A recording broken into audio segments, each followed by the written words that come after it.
क्षण कर्म चेतन बंधकारु, कर्म के अवसान का कह कर स्वरूप यथार्थ जग का, जो किया उपकार है उसके लिए जिन वाणी माँ को वंदना शत बार है, वंदना शत बार है, वंदना शत बार है। अवान्तरच्छिदे अनन्तधर्मणस्तत्त्वं पश्यन्ति प्रत्यगात्मनः, अनेकान्तमयी मूर्तिर्नित्यमेव प्रकाशताम्।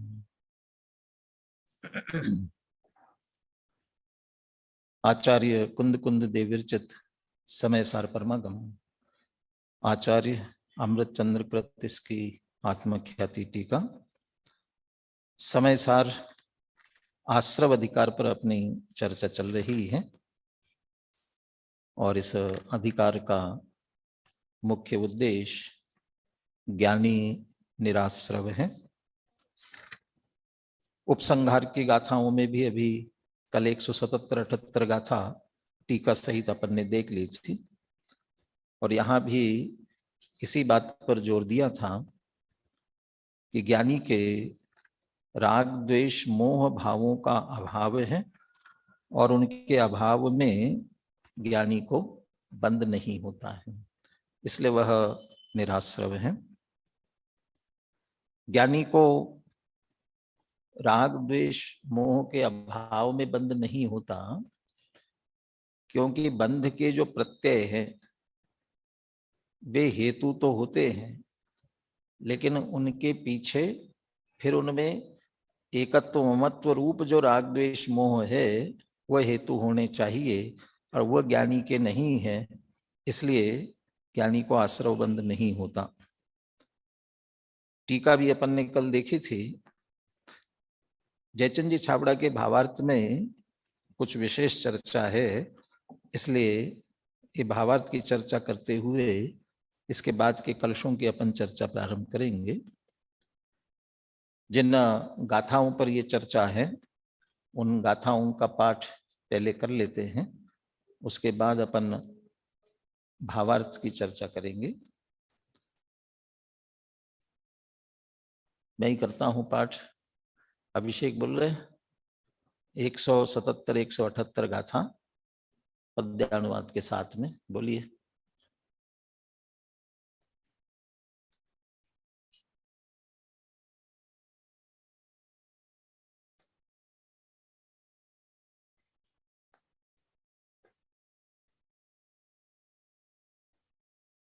बोलिए।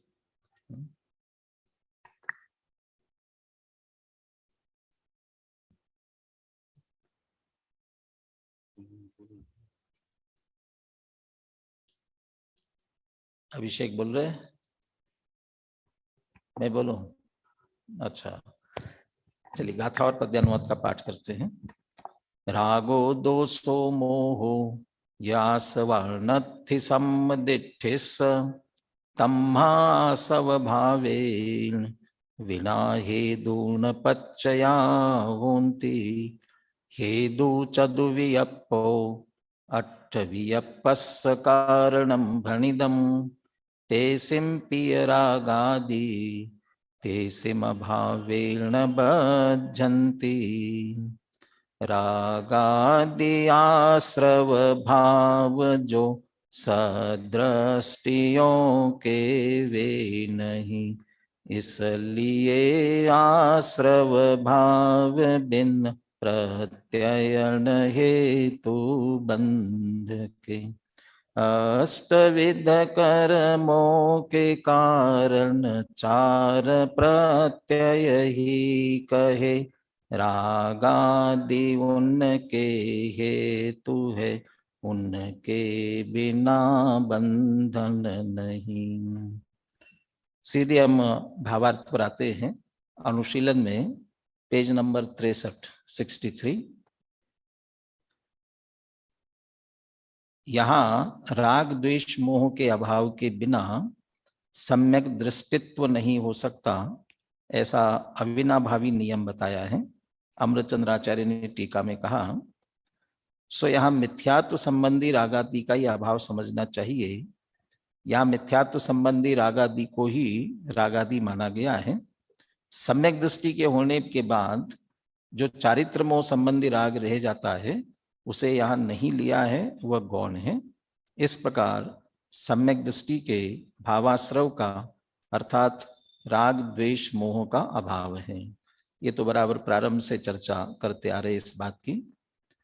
द्रव्याश्रवों को बंध का हेतु होने में हेतुभूत जो राग द्वेष मोह है उनका सम्यक दृष्टि के अभाव होने से द्रव्याश्रव बंध के हेतु नहीं होते, और द्रव्याश्रव बंध के हेतु नहीं होते इसलिए सम्यक दृष्टि के ज्ञानी के बंध नहीं होता। ये तो जो विषय चल रहा है वही है। अब जो विशेष बात आ रही है, सम्यक दृष्टि को ज्ञानी कहा जाता है वह योग्य ही है। ज्ञानी शब्द मुख्यतया 3 अपेक्षाओं को लेकर प्रयुक्त होता है, और ये चर्चा अनेकों बार अनेकों जगह काम आती है, इसलिए समझने जैसी है। प्रथम तो जिसे ज्ञान हो वह ज्ञानी कहलाता है। इस प्रकार सामान्य ज्ञान की अपेक्षा सभी जीव ज्ञानी हैं। दूसरा, यदि सम्यक ज्ञान और मिथ्या ज्ञान की अपेक्षा से विचार किया जाए तो सम्यक दृष्टि को सम्यक ज्ञान होता है, इसलिए सम्यक दृष्टि ज्ञानी है और मिथ्या दृष्टि अज्ञानी है। तीसरा, संपूर्ण ज्ञान और अपूर्ण ज्ञान की अपेक्षा से विचार किया जाए तो केवली भगवान ज्ञानी है और छद्मस्त अज्ञानी है, क्योंकि सिद्धांत में 5 भावों का कथन करने पर 12वें गुणस्थान तक अज्ञान भाव कहा है। 12वें गुणस्थान में छद्मस्त दशा तक अज्ञानी कहला सकता है, वह मात्र अल्प ज्ञान की अपेक्षा से। इस प्रकार अनेकांत से अपेक्षा के द्वारा विधि निषेध निर्बाध रूप से सिद्ध होता है, सर्वथा एकांत से कुछ भी सिद्ध नहीं होता। क्यों इसकी चर्चा की? तो यहाँ ज्ञानी का अर्थ क्या लेना? तो ज्ञानी का अर्थ सामान्य ज्ञान सहित जीव मात्र नहीं लेना और केवल ज्ञानी भी नहीं लेना, सम्यक ज्ञान की अपेक्षा से ज्ञानी लेना चाहिए। इस बात के लिए चर्चा की है। अब अपन अगले कलशों की ओर चलते हैं। ज्ञानी को जो निराश्रव कहा वह मोह राग द्वेष के अभाव से, और मोह राग द्वेष का अभाव क्यों है? क्योंकि सम्यक दृष्टि है। और सम्यक दृष्टि क्यों है?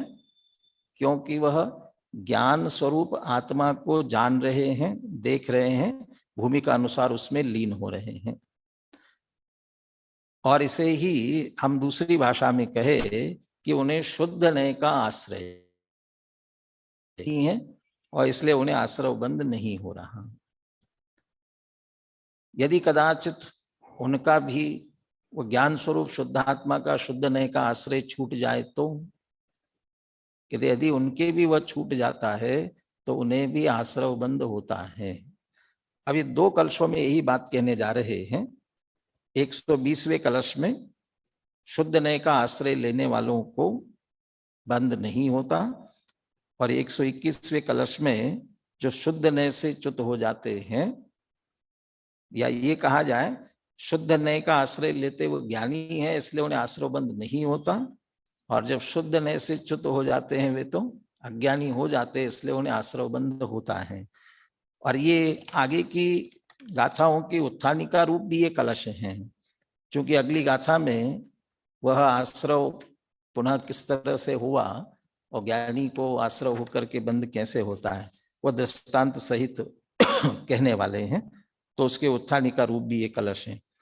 या हम ये कह सकते हैं 120वां कलश ज्ञानी को आश्रव नहीं होता वाला जो प्रकरण चल रहा था उसके उपसंहार में है, और 121वां कलश आगे यदि ज्ञान से च्युत होकर वो भी अज्ञानी होते तो उन्हें आश्रव बंद होता है, ये कहने जा रहे हैं। इसके लिए उत्थानिका रूप है। दोनों कलश एक साथ ही हैं पुराने ग्रंथ में तो अलग अलग छपे हैं, यहाँ चूंकि दोनों एक साथ दिए हैं इसलिए अपन दोनों की चर्चा एक साथ करते हैं। वैसे दोनों का भावार्थ भी पंडित जयचंद जी छाबड़ा ने अच्छा लिखा है, यहाँ अनुशीलन में थोड़ा उसको गौण किया है। चूंकि हम वो भावार्थ भी पढ़ेंगे इसलिए मैं एक एक कलश ही लेता हूँ। 120 नंबर का कलश पहले लेते हैं, उसका अर्थ करते हैं, पाठ कर लेंगे और उसके बाद में भावार्थ भी पढ़ लेंगे। फिर 121 वाला कलश लेते हैं। तो अभी 120 नंबर का कलश। अध्यास्य शुद्ध नयमोद्धत बोध चिन्नम एकाग्र्यमेव कलयन्ति सदैव येते रागादिमोक्त मनसा सततं भवन्त पश्यन्ति बन्ध विधुरं समयस्य सारम्। अध्यास्य शुद्ध नयमुद्धत बोध चिन्हम, उद्धत बोध चिन्हम शुद्ध नयम। अध्यास्य, उद्धत बोध है चिन्ह जिसका, वो शुद्ध नय। शुद्ध नय का चिन्ह माने लक्षण। शुद्ध नय का लक्षण क्या है कि जिसमें ज्ञान उद्धत हो रहा हो। और उद्धत का अर्थ क्या होता है वैसे? उद्धत माने तो जो बहुत उधम मचाता है, अनुशासनहीनता करता है, ऐसे को कहे उद्धत। विद्यार्थी बड़ा उद्धत है, तो यहाँ ज्ञान उद्धत माने ज्ञान ही जिसमें मुख्य होकर के उभर करके आ रहा है, ज्ञान मात्र ही जिसका विषय बन रहा है, वो शुद्ध है। ज्ञान मात्र दिखे, ज्ञान मात्र का तात्पर्य जैसे 6वीं 7वीं गाथा शुद्धात्मा को बताने वाली है, तो शुद्ध नय के विषयभूत शुद्धात्मा को ही बताने वाली है। न प्रमत्त है न प्रमत्त है, एक ज्ञायक भाव है, तो ज्ञान मात्र दृष्टि में आ रहा है। ज्ञान दर्शन चारित्र का भेद नहीं, एक ज्ञायक भाव है। या 14वीं 15वीं गाथा जिसमें शुद्ध नय की ही चर्चा की, और उस शुद्ध नय का अनुभव करने वाले को समस्त जिन शासन का अनुभव कहा, पश्चद जिन शासनम सवम। उसके बाद जो कलश दिया उसमें तो ऐसा लिखा, आत्मानुभूति रीति शुद्ध नयात्मिकाया ज्ञानानुभूतिरियमेव किलेति बुद्धा आत्मानम आत्मनि निवेश सुनिष्प्रकंपम एकस्त नित्यम अवबोध गण समन्तात। माने वे कहते शुद्ध नयात्मक आत्मा की अनुभूति, इसका मतलब क्या है कि ज्ञान की अनुभूति, और ज्ञान की अनुभूति वही आत्मा की अनुभूति है। वो 15वीं गाथा की टीका में तो अमृतचंद्र आचार्य ने दृष्टांत सहित ही सिद्ध किया है। सामान्य ज्ञान का आविर्भाव और विशेष ज्ञान का तिरोभाव, और जहां सामान्य ज्ञान ज्ञान ज्ञान मात्र दृष्टि में आया, तो वहां विशेष गे मिश्रित जो ज्ञान है विशेष ज्ञान है, तिरोभूत हो जाता है। और सामान्य ज्ञान का आविर्भाव होना, उसी का नाम ज्ञान की अनुभूति है, वो आत्मा ही है। इसलिए ज्ञान की अनुभूति व आत्मा की अनुभूति। तो इसलिए उद्धत ज्ञान माने ज्ञान मात्र दिखे, आत्म चेतन को है उपयोग रूप, बिन मूरत चिन्ह मूरत अनूप, माने बस ये चैतन्य रूप ज्ञान रूप। तो ज्ञान ज्ञान ज्ञान मात्र दिखे, वो शुद्ध नय का लक्षण है। तो ऐसे शुद्ध नय का अध्यास्य माने आश्रय लेकर के, ऐसे शुद्ध नय का आश्रय लेकर के एकाग्रमेव कलयन्ति सदैव, ये जो सदैव एकाग्रता का ही अभ्यास करते हैं। तो ज्ञान मात्र आत्मा दृष्टि में आया, अब कुछ विकल्प करना नहीं है, उसी में स्थिर होना है, ऐसा उसके एकाग्रता का अभ्यास करते हैं। अर्थात उसी को जानकर पहचान कर उसी में लीन होते हैं। ते रागादि मुक्त मनसा सततम भवन्तः, वे सदैव रागादि से मुक्त मन वाले हो जाते हैं। यहाँ वो है तो चौथे गुणस्थान वाली की बात, तो श्रद्धा की अपेक्षा से चूंकि मैं ज्ञान स्वरूप हूं ऐसा दृष्टि में आया है, तो रागादि दृष्टि में नहीं आते, इसलिए रागादि मुक्त मनसा, वर्णादि अनुरागादिते निज भाव को न्यारा किया। वो रागादि मुक्त मनसा सततम भवन्तः पश्यन्ति बंध विदुरम समयस्य सारम। और वे जो है बंध विदुरम समयस्य सारम पश्यन्ति, बंध विदुर, विदुर माने स्त्री यदि पुरुष रहित हो जाए तो विधवा कहलाती है, और पुरुष यदि स्त्री से रहित हो जाए तो विधुर कहलाता है। और ये बंध से विधुर, तो बंध को समझ ले यहाँ या आत्मा को पुरुष के रूप में कहा, और बंध से रहित हुआ इसलिए उसको विधुर कह रहे हैं, बंध रहित कहना चाहते हैं सीधा। तो समय का सार अर्थात शुद्ध आत्मा वो बंध से रहित देखते हैं, अर्थात आश्रव बंध नहीं होता, इसलिए बंध रहित ऐसे समय सार स्वरूप शुद्ध आत्मा को वे जानते हैं, देखते हैं। तीन बातें हुई। एक तो लक्षण की अपेक्षा से ज्ञान मात्र लक्षण, और वह भी शुद्ध नए। 10वें कलश में भी और 14वीं गाथा में भी जहाँ शुद्ध नए के उदय की बात की, और उसके बाद में ये कहते हैं अनुभव होने पर नए नष्ट हो जाते हैं। उदयति न नय श्री अस्तमेति प्रमाणम क्वचिदपि च न विद्मो याति निक्षेप चक्रम। लेकिन का रहता है तो शुद्ध नय का रहता है, माने शुद्ध नय के विषयभूत शुद्ध आत्मा का।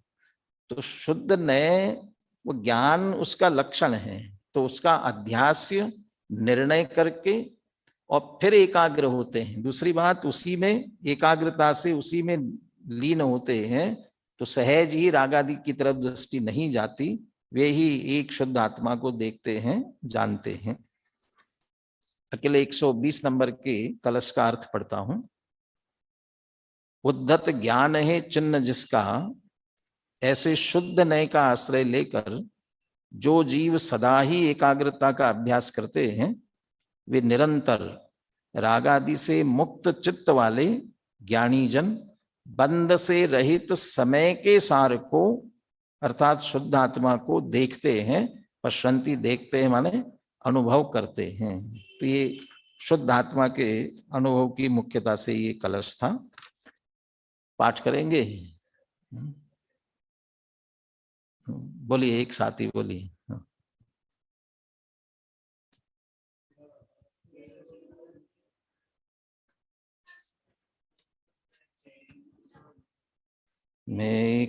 मेकाग्रमेव कलयन्ति सदैव येते रागादिमुक्तमनसा सततं भवन्तः पश्यन्ति बन्धविधुरं समयस्य सारम्। बोलिए पद्यानुवाद भी।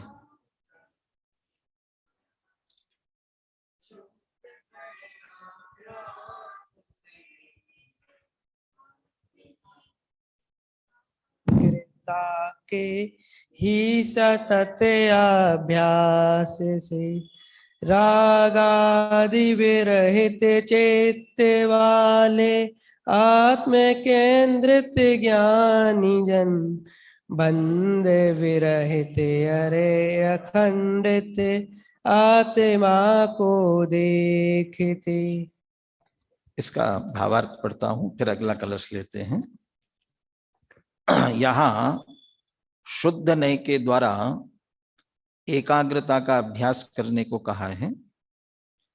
मैं केवल ज्ञान स्वरूप हूं, शुद्ध हूं, ऐसा जो आत्मद्रव्य का परिणमन वह शुद्ध नय, और वो विषय की दृष्टि से उस अकेला नय का विकल्प को शुद्ध नय नहीं कहना चाहते हैं, बल्कि मैं केवल ज्ञान स्वरूप हूं, शुद्ध हूं, ऐसा जो आत्मद्रव्य का परिणमन, शुद्ध नय का आश्रय करके प्रकट होने वाला सम्यक ज्ञान, उसको ही शुद्ध नय कह रहे हैं।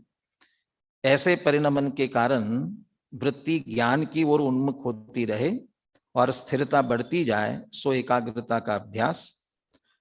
शुद्ध नए श्रुत ज्ञान का अंश है और श्रुत ज्ञान तो परोक्ष है, इसलिए इस अपेक्षा से शुद्ध नए के द्वारा होने वाला शुद्ध स्वरूप का अनुभव भी परोक्ष है और वह अनुभव एक देश शुद्ध है। इस अपेक्षा से उसे व्यवहार से प्रत्यक्ष भी कहा जाता है। साक्षात शुद्ध नए तो केवल ज्ञान होने पर होता है, माने पूर्ण शुद्धता की बात केवल ज्ञान होने पर होती है। ये बात भी इसमें की। प्रत्यक्ष और परोक्ष की चर्चा यहाँ ज्यादा विस्तार में जाने की आवश्यकता नहीं है, चूंकि वह श्रुत ज्ञानात्मक है इसलिए परोक्ष है, लेकिन स्वसंवेदन रूप है। सुख का संवेदन, स्व का संवेदन, स्व संचेतन, इस अपेक्षा से अनुभव को प्रत्यक्ष भी कहते हैं। ये तो हुई शुद्ध नए के आश्रय करने की बात। अब यदि इससे च्युत हुए तो क्या स्थिति होती है, ये अगले कलश में कहते हैं। फिर दोनों कलशों का बनारस दास जी का भावानुवाद फिर अपन एक साथ देखेंगे दोनों का।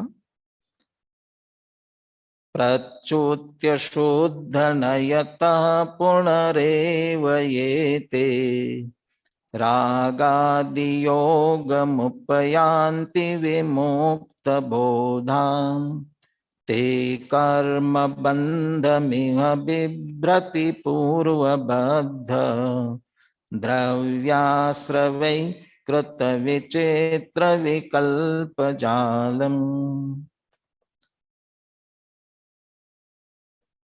पुनः एव ये, पुनः एव ये, और ये जो पुनः जो कह रहे हैं वो अगली गाथा में उन्हीं की बात करने वाले हैं। पहले सम्यक दृष्टि ज्ञानी थे और फिर उससे च्युत होने के कारण से अज्ञानी हुए और अज्ञानी होने के कारण पुनः उन्हें आश्रय बंधन प्रारंभ हुआ। तो पुनः एव ये तो शुद्ध नयतः प्रच्युत्य, फिर जो शुद्ध नय से च्युत हो करके, शुद्ध नय का आश्रय छूट गया, शुद्ध नय का लक्ष्य छूट गया, किसी भी कारण से छूटा, बहुत सारे कारण हो सकते हैं, स्वयं बुद्धि का विभ्रम हो सकता है, और निमित्त की अपेक्षा से कहे तो दर्शन मोहिनी का तीव्र उदय आया, इस कारण से छूटा हो। किसी बात को पुनः न दोहराए तो चली जाती है चित्त में से, ऐसे पुनः चिंतन में मनन में एकाग्रता नहीं की, आत्मा का लक्ष्य नहीं किया, इसलिए छूटा हो, विस्मृत हो गई। किसी भी कारण से उसका आश्रय प्रच्युत यदि छूट गया तो छूटने पर रागादि योग मुपयांति विमुक्त बोधा,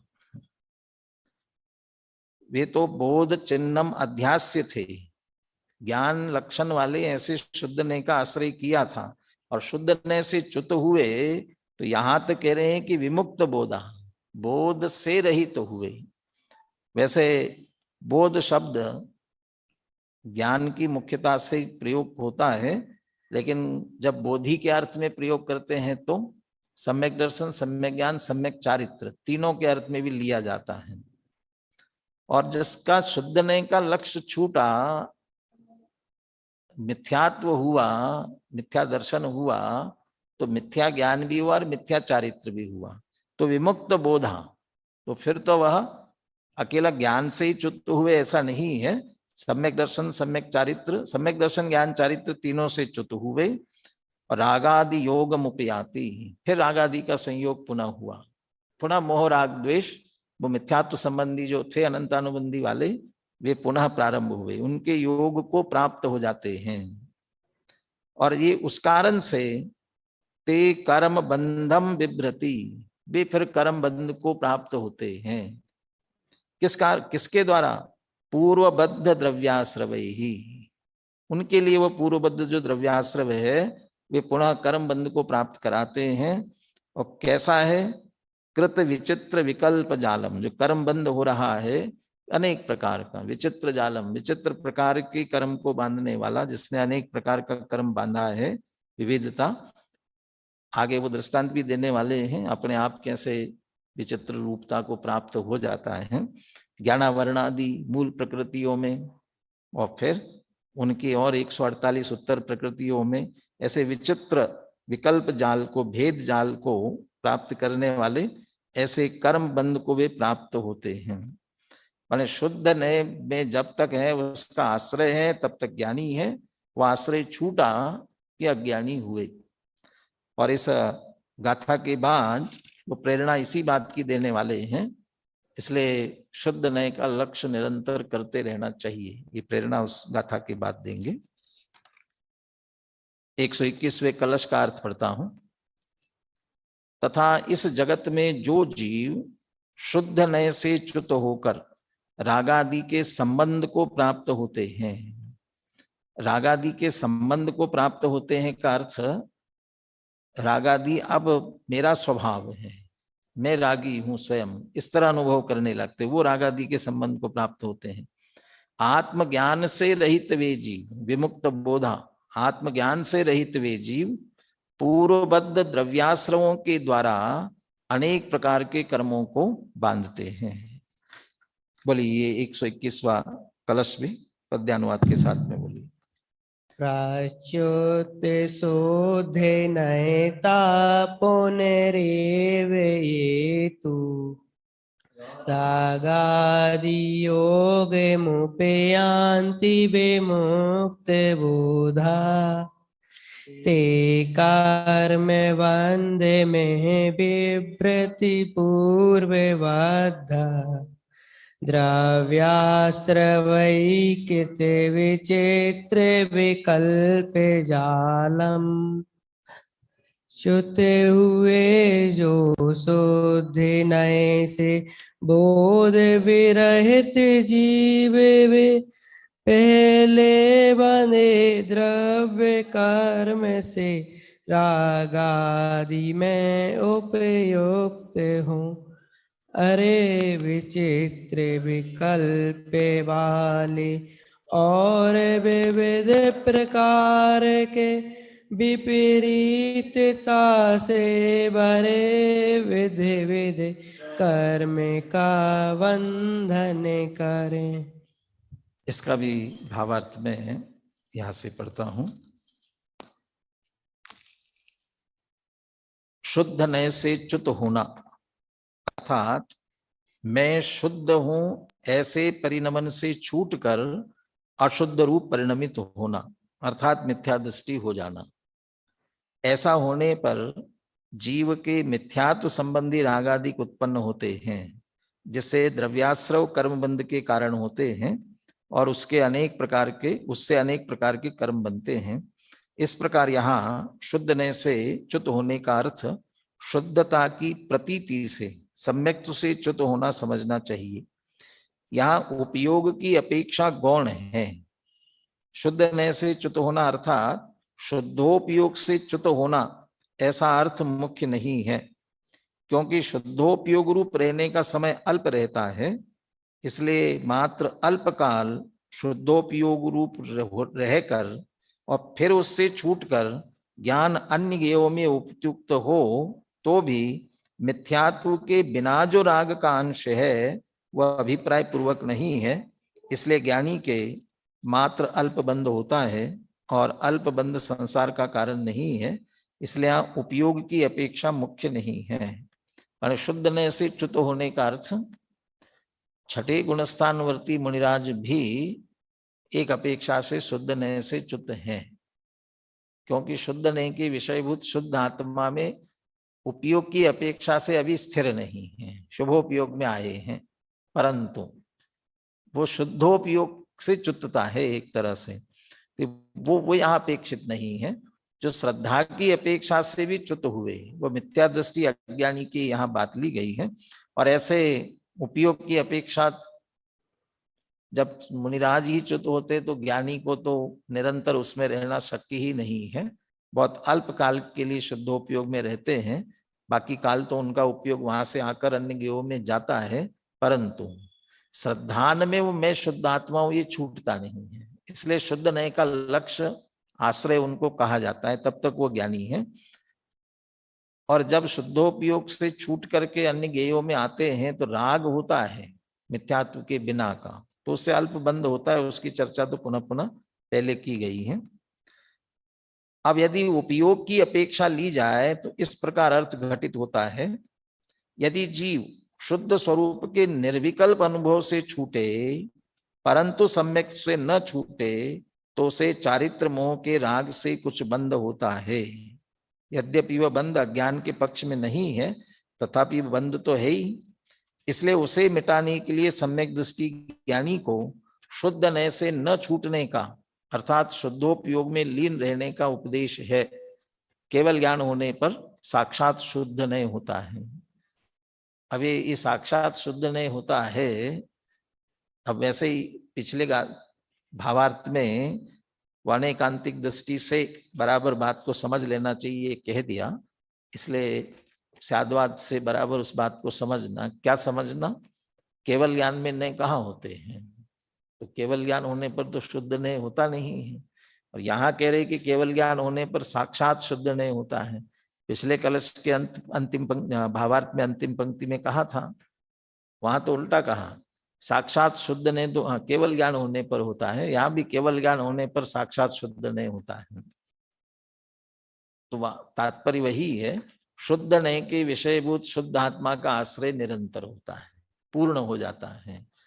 या पीछे जगन्य भाव से देखते हैं तो आश्रव बंध कहा था, और शुद्ध नय हुआ था उत्कृष्ट भाव से देख रहे हैं तो फिर बिल्कुल ही आश्रव बंध नहीं होता, वो तात्पर्य है। शुद्ध नय का अर्थ वहां श्रुत ज्ञान के विकल्प वाला शुद्ध नय नहीं है, शुद्ध नय का विषयभूत शुद्ध आत्मा की मुख्यता से वो बात कही गई है। लेकिन एक बात और कही, शुद्ध नय से च्युत हुए, श्रद्धा की अपेक्षा हुए तब तो अनंत संसार वाला बंद होगा, और यदि उपयोग की अपेक्षा से भी च्युत हुए राग होगा, उस राग से भी बंद तो होता है। भले अल्प संसार का कारण होता होगा लेकिन बंद उससे भी होता है। बनारसदास जी के दोनों के छंद अनुशीलन में एक साथ दिए हुए हैं, पेज नंबर 66 पर। दोनों का पाठ एक साथ करके दोनों का अर्थ करते हैं। जी के निकटे भव्य राशि जागे वासी जीवे, मिथ्या मत वेदी ज्ञान भावे परे नए हैं। जिन्हें ही की सुदृष्टि में न रागे दुई से मोह करूं, बिमल बेलोकनी में तीनों जीत लए हैं। तजी परे मादे घट सोधी जे निरोधी जोगे, शुद्ध उपयोग की दशा में मिल गए हैं। ते बंदे पद्धति बेदारी परे संग डरी, आपे में मगन है के आपे रूपे भय है। जीते जीवे पंडित खायो पे समी, तेह की अवस्था ज्यो लोहारे की संडासी है। खेने आगा माही खेने पानी माही जैसे यू, खेने में मिथ्या ते खेने ज्ञान काला भासी है। जो लो ज्ञान रहे तो लो से थे चारण मोह, जैसे कीले नागे की सकती गति नासी है। आवत मिथ्या ते तवे नाना रूपे बंदे कर हैं, ज्यों ले नागे की सकती परे गासी है।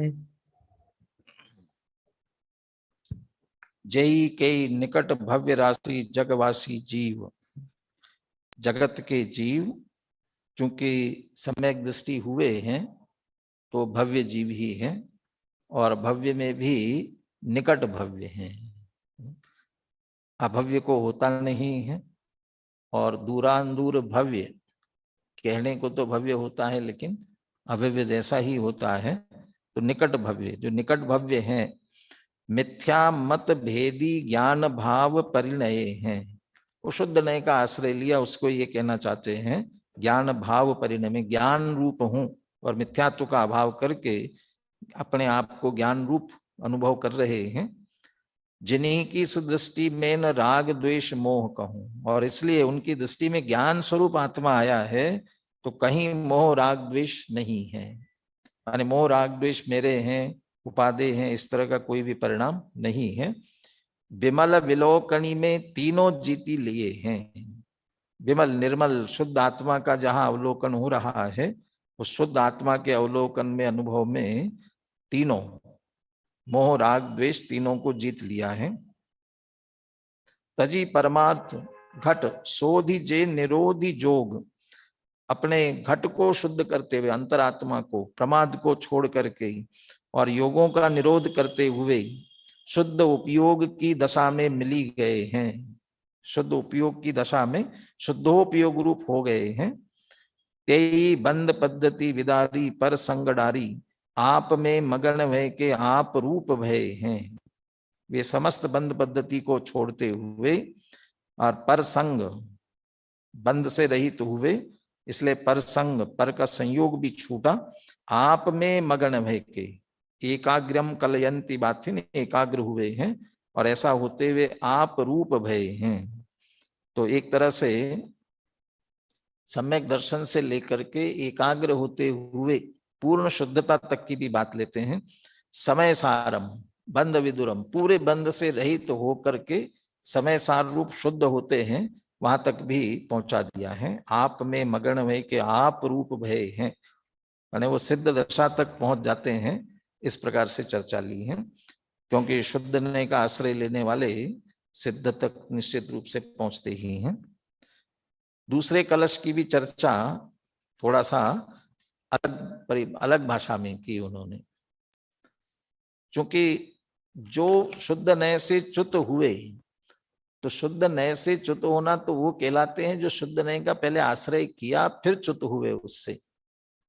अब क्षायिक सम्यक दृष्टि होंगे तो च्युत होंगे नहीं, इसलिए क्षायिक सम्यक दृष्टि को गौण करते हुए जेते जीव पंडित क्षयोपशमी उपशमी, इसलिए क्षयोपशम और उपशम, और पंडित माने सम्यक दृष्टि ज्ञानी, उनको ही पंडित कहते हैं। तो जो क्षयोपशम या क्षयोपशमिक या औपशमिक सम्यक दृष्टि है, तिनकी अवस्था जो लोहार की संडासी है, उनकी अवस्था, लोहार जो लोहे के औजार बनाता है, तो उस लोहे को आकार देने के लिए वो अग्नि में तपाता है अच्छी तरह से। वो लोहे को अग्नि में तपाया है और उसको आकार देने के लिए उसको पीटना है, तो हाथ से तो छू नहीं सकता है। अब वो संडासी से पकड़ता है और उसे रख करके ठोकता पीटता है। अब वो पुनः हाथ में लेगा, गर्म लगेगी इसलिए पानी में डालता है, ज्यादा गर्म ना हो इसलिए पानी में डालता है। फिर पकड़ना है तो अग्नि में डाल करके फिर पकड़ता है, फिर पानी में डालता है। तो ये जो उसकी अवस्था है, खिन आग माही खिन पानी माही, एक क्षण में अग्नि में चला जाता है, एक क्षण में पानी में। तैसे ये वो खिन में मिथ्यात खिन ज्ञान कला भासी है। ये औपशमिक और क्षयोपशमिक सम्यक दृष्टि, एक क्षण में मिथ्यात्व में जा सम्यक दृष्टि हो और एक क्षण बाद मिथ्या दृष्टि हो, ऐसा हो सकता है। और एक क्षण मतलब अनुशीलन में काफी प्रश्नोत्तरों के रूप में इसकी चर्चा की है। क्षण का मतलब क्या? क्षण का मतलब अंतर मुहूर्त है। औपशमिक सम्यक्तु का काल भी जगन्य काल अंतर मुहूर्त है, और क्षयोपशम का भी, क्षयोपशम सम्यक्तु का भी जगन्य काल अंतर मुहूर्त है। माने यदि जघन्य काल अंतर मुहूर्त मात्र रह करके उस सम्यक्तु में छूट सकता है, वो क्षण में कहलाएगा। तो सम्यक्तु से मिथ्यात्व में आए, अब मिथ्यात्व में आए और पुनः वापस सम्यक दृष्टि हो सकते हैं, इसलिए वह कह रही क्षण में सम्यक्त्व और क्षण में मिथ्यात्व, ऐसी उनकी स्थिति हो सकती है। कलश में तो अकेले छूटने वालों की बात की थी, लेकिन यहाँ दोनों बात कर रहे हैं। छूट कर मिथ्यात्व में आ सकते हैं और कभी मिथ्यात्व से छूटकर सम्यक में जा सकते हैं। स्थिति क्या बनेगी? जब मिथ्यात्व में आएंगे तो मिथ्यात्व की स्थिति हो जाएगी, और सम्यक में जाएंगे तो सम्यक्त्व की स्थिति। उदाहरण सहित बात कर रहे उसे, जो लोग ज्ञान रहे तो लो शिथिल चरण मोह। जब तक सम्यक दर्शन के साथ ज्ञान है, माने शुद्ध नय का आश्रय है, सम्यक दर्शन है, सम्यक ज्ञान है, तब तक चारित्र मोह भी शिथिल है। अर्थात वो वैसा बंद नहीं करा सकेगा जैसे मिथ्यात्व के साथ होगा। अनंतानुबंधी संबंधी मोह नहीं हो सकेगा, तो शिथिल रहेगा। जैसे कीले नाग की सकती गति नासी है, जैसे नाग और कोई मंत्र शक्ति वाला होवे और उस मंत्र से उसे कीलित कर दे, वो कीलित करने का अर्थ कील ठोकने की मतलब नहीं है, वो मंत्र से ही उसे कीलित कर दिया माने वो वहीं रुक जाएगा, तो उसकी शक्ति और गति गमन भी नहीं कर पाएगा और किसी को डस भी नहीं पाएगा। तो शक्ति भी और गति भी दोनों को रोक दिया गया है मंत्र की शक्ति से। तो जैसे नाग को कीलित किया तो मंत्र की शक्ति के कारण से उसकी शक्ति और गति दोनों का नाश किया। ऐसे पूर्वबद्ध जो उदय में आ रहा है उसमें जो बंद कराने की शक्ति थी और जिस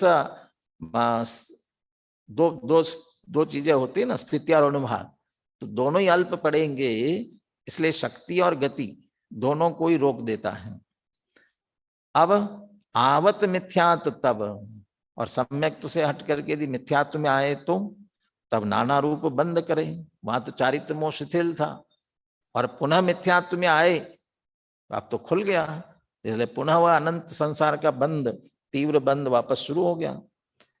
इसके लिए उदाहरण देते हैं, जो उकीले नाग की शक्ति परगासी है, जैसे जिस नाग को कीलित किया था अब मंत्र की उसमें से जो मंत्र का प्रभाव था हटा लिया उकीले, अब उसकी शक्ति फिर से प्रकाशित हुई, गमन भी करेगा और डसने भी लगेगा। ऐसे मिथ्यात्व भी हमें डसेगा तो फिर अनंत संसार फिर से हो सकता है। तो ये मिथ्यात्व से छूटने से जो दशा होती है उसके इसमें चर्चा की गई है। अब मिथ्यात्व से छूटने पर, शुद्धने से च्युत होने पर बंद होता है। अब वो कैसे होता है इसके बाद 179 और 80 गाथा में करने जा रहे हैं, इसकी भी अपन चर्चा करते हैं। फिर 3 कलश शेष रहेंगे, उनकी चर्चा कल करेंगे। 179 180 गाथा। जह पुरुषेणाहारो गहिदो परिणम दिशो अणेय विहम मनसवसारुहिरादि भावे उदरग्नि संजुत्तो तहणानि सदुपूवम जे बद्धा पच्चया बहुवियपम बज्जन्ते कम्मं ते नय परिहीणादुते जीवा। जह माने जैसे, इसमें दृष्टांत दिया, पुरुषेण आहारो गहिदो, किसी पुरुष ने आहार ग्रहण किया या पुरुष के द्वारा गहिदो आहारो, ग्रहण किया हुआ आहार क्या हो जाता है, परिणमदी सो अणेय विहम, वह अनेक प्रकार से परिणमित होता है। कौन से अनेक प्रकार से परिणमता है? मंस माने मांस, वसा और रुधिर, रुधिर आदि, रुधिर माने रक्त माने खून के रूप में, मांस के रूप में, वसा मतलब क्या होगा, चर्बी, चर्बी शब्द दिया, चर्बी आदि के रूप में, माने शरीर के जो अंग हैं हड्डी रूप से भी परिणमते हैं, हड्डी है, मांस है, ये नसें हैं, खून है, ये सब के रूप में वह परिणमता है। किसके कारण से?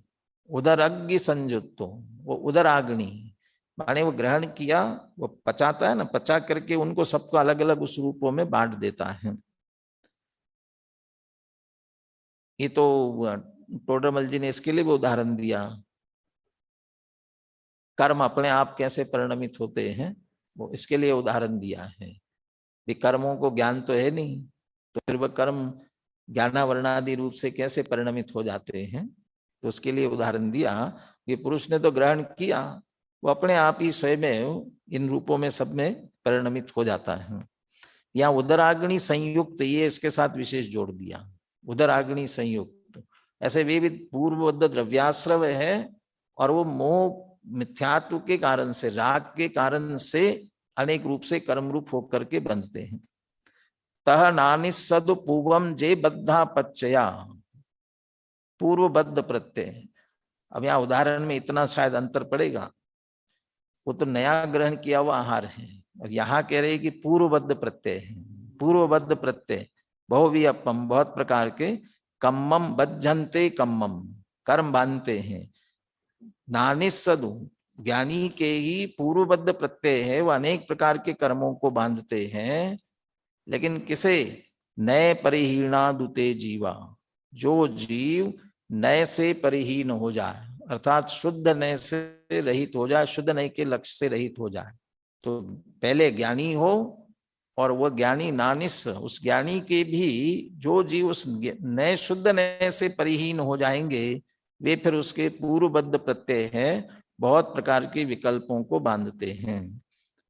मेरे ख्याल से दृष्टांत में जो उदराग्नि का संयोग दिया, फिर यहाँ कहना चाहिए कि वह मिथ्यात्व अनंतानुबंधी का संयोग फिर हो जाता है। कलश में रागादि योग मुपयांति कहा था, ऐसे यहाँ नए परिहीना, शुद्ध नए से जो च्युत होते हैं और रागादि से सहित होते हैं, इसलिए अनेक प्रकार के कर्मों को बांधते हैं। गाथा पढ़ता हूं। जैसे पुरुष के द्वारा ग्रहण किया हुआ जो आहार है, वह उदराग्नि से संयुक्त होता हुआ अनेक प्रकार मांस, चर्बी, रुधिर आदि भाव रूप परिणमन करता है। इसी प्रकार ज्ञानियों के पूर्वबद्ध जो द्रव्याश्रय है, वे अनेक प्रकार के कर्म बांधते हैं। ऐसे जीव शुद्ध नय से च्युत हैं। ज्ञानी शुद्ध नय से च्युत होवे तो उसके भी कर्म बंधते हैं। बोलिए गाथा और पद्यानुवाद बोलिए। जयपुरी सेणारो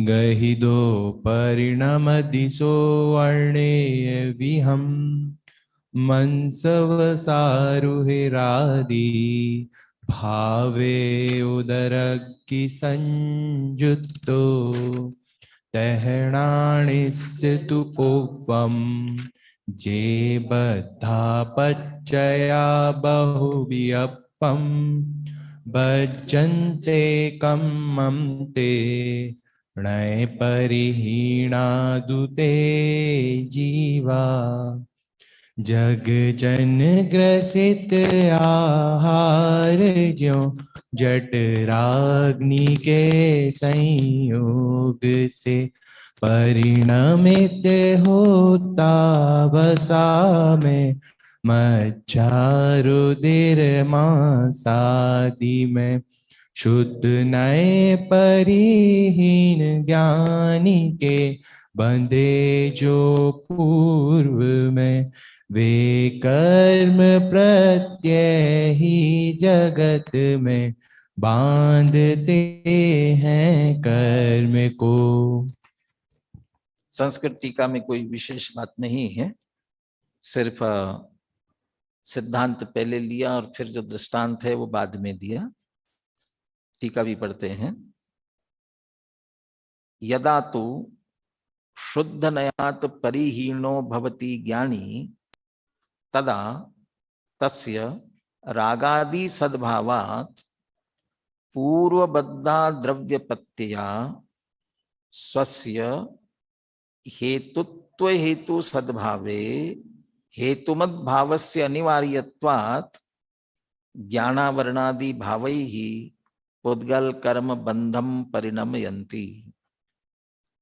यदा तो शुद्ध नयात परिहीनो भवति ज्ञानी, तो ज्ञानी शब्द दिया और शुद्ध नय से परिहीन, तो ज्ञानी और शुद्ध नय से परिहीन कैसे हो सकता है?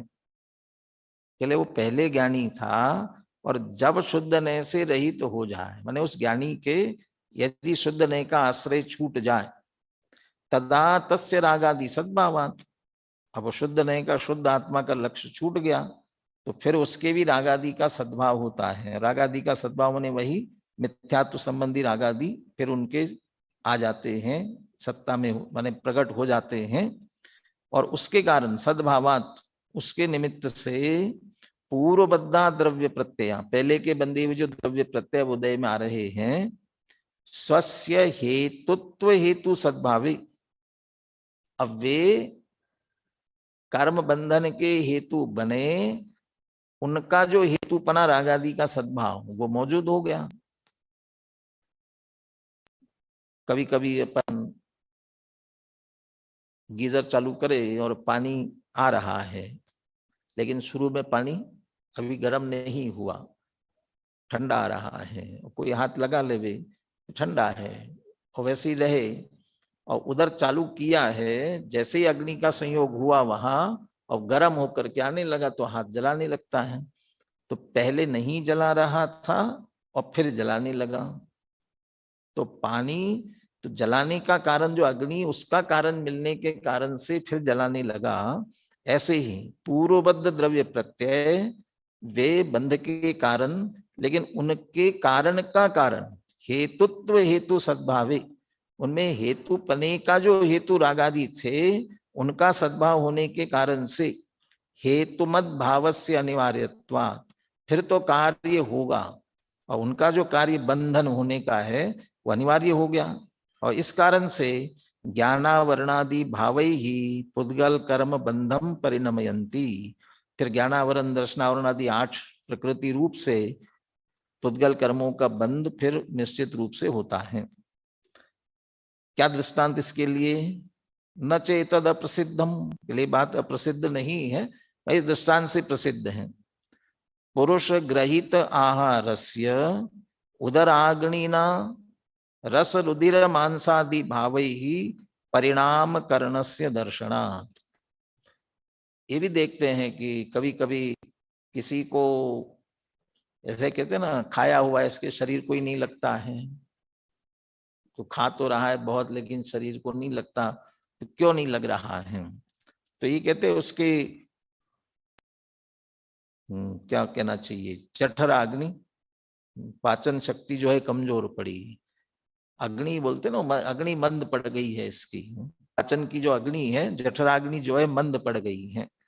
अब जठराग्नि तीव्र हो जाती है तो फिर ग्रहण किया हुआ इस रूप में परिणमित होता है, तो जठराग्नि को उद्यत करते हैं। वैसे ही ज्ञानी को रागादि का अभाव था, इसलिए कर्म बंध नहीं हो रहा था और वो शुद्ध नय के आश्रय के कारण नहीं हो रहा था। लेकिन जब शुद्ध नय का आश्रय यदि छूटा है तो उन्हें रागादि, मिथ्यात्व संबंधी रागादि हुए और उनके कारण से पुराने द्रव्य प्रत्यय बंधन के कारण बन रहे थे, तो पुनः उन्हें बंधन होगा। शुरुआत वहीं से की थी इस अधिकार की, और अंतिम गाथा है। शुरुआत यहीं से की थी कि वो पूर्व द्रव्य प्रत्यय हैं, वे पुनः आकर के बंधन कराते हैं और रागादि का निमित्त हो तो कराते हैं, तो वापस ला करके वहीं छोड़ा।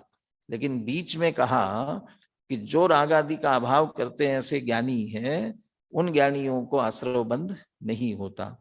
और अंत में पुनः चूंकि वो शुद्ध नय के, शुद्धात्मा के लक्ष्य से वो ज्ञानी बनते हैं, इसलिए शुद्ध नय का ही आश्रय करना चाहिए, इसकी प्रेरणा देते हुए इस अधिकार का समापन करेंगे।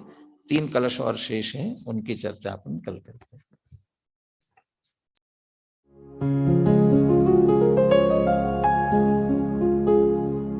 निज निधि निज में बताए, यह अनंत उपकार है उसके लिए जिन वाणी माँ को वंदना शत बार है, वंदना शत बार है, वंदना शत बार है।